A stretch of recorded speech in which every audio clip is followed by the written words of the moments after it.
सुप्रभात प्यारे बच्चों, मुझे उम्मीद है कि आप सब कुशल होंगे और अपनी पढ़ाई अच्छी तरीके से कर रहे होंगे। आज हम तुलसीदास द्वारा रचित कवितावली का दूसरा काव्यांश पढ़ेंगे। उससे पहले उसके जीवन परिचय पर एक नज़र डालें। तुलसी जी का जन्म सन 1532 बांदा उत्तर प्रदेश जिले के राजापुर गांव में हुआ था। उनकी प्रमुख रचनाएं हैं रामचरितमानस, विनय पत्रिका, गीतावली, दोहावली, कवितावली आदि। उनकी मृत्यु है सन 1623 काशी में। कविता की व्याख्या के पूर्व बच्चों, हम सबसे पहले कविता का वाचन करेंगे।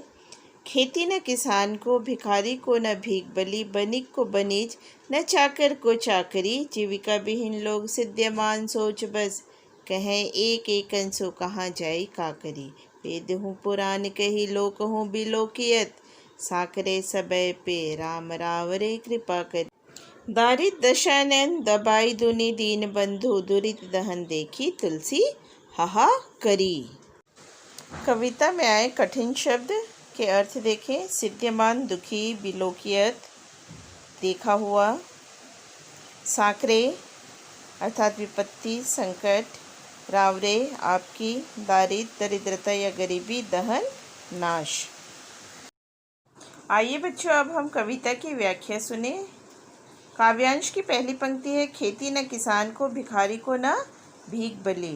प्रस्तुत काव्यांश में गोस्वामी तुलसीदास तत्कालीन अर्थात उस समय की सामाजिक और आर्थिक स्थिति का वर्णन करते हुए कहते हैं कि जो किसान है उसको खेती नहीं मिल रहा है, फसल नहीं मिल रही है, भिखारी को कोई भीख या दान नहीं दे रहे हैं, बनिक को बनिज, व्यापारी वर्ग व्यापार नहीं कर पा रहा है, न चाकर को चाकरी, जो नौकरी करने वाले लोग हैं उनको नौकरी नहीं मिल रही है। जीविका विहीन लोग सिद्ध्यमान सोच बस, जीविका से वंचित लोगों के पास जीविकोपार्जन का कोई साधन नहीं है। सिद्ध्यमान दुखी हैं, सोच बस सिर्फ सोच सकते हैं। कहें एक एक अंसो, और एक दूसरे से कह रहे हैं कहाँ जाए का करी, कहाँ जाएं और क्या करें। वेद हूँ पुराण के ही, लोक हूँ बिलोकियत, साकरे सबय पे राम रावरे कृपा करी। आगे तुलसीदास जी श्री राम के प्रति अपनी आस्था प्रकट करते हुए कहते हैं, वेद हूँ, वेदों में, पुराण कही, पुराणों में कहा गया है, लोक हूँ बिलोकियत, लोगों ने देखा है, साकरे अर्थात विपत्ति के समय, समय पे सब पर, श्री राम रावरे अपनी कृपा करते हैं, अर्थात तुम सब श्री राम के चरणों में चले जाओ, वह तुम पर अपनी कृपा या दयालुता दिखाएंगे। दारिद दशानन दबाई दुनि दीन बंधु, दुरित दहन देखी तुलसी हाहा करे।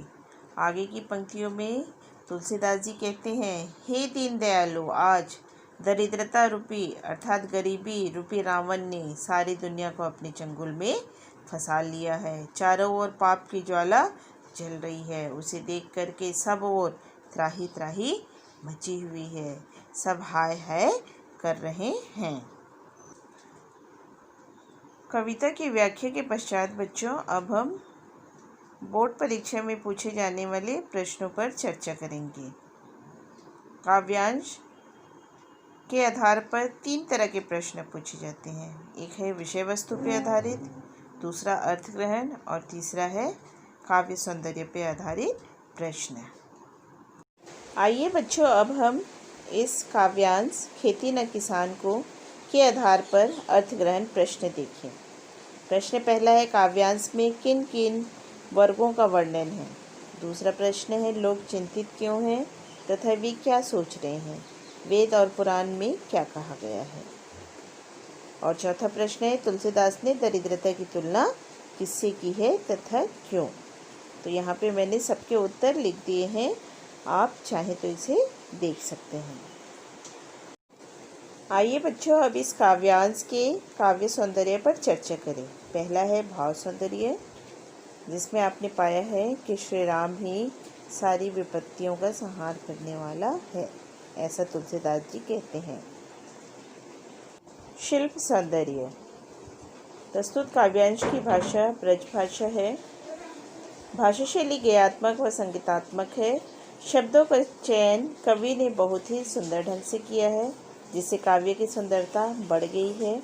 कवित्व छंद का प्रयोग है। नाद सौंदर्य से गेयता आई है। काव्यांश में अभिधा शब्द शक्ति है, प्रसाद गुण है। इसी तरह से कवि ने अलंकारों का बहुत ही सुंदर प्रयोग किया है। अनुप्रास अलंकार है। दारिद्र्य दशनन में रूपक अलंकार, जहाँ प्रश्न चिन्ह है वहाँ प्रश्न अलंकार है।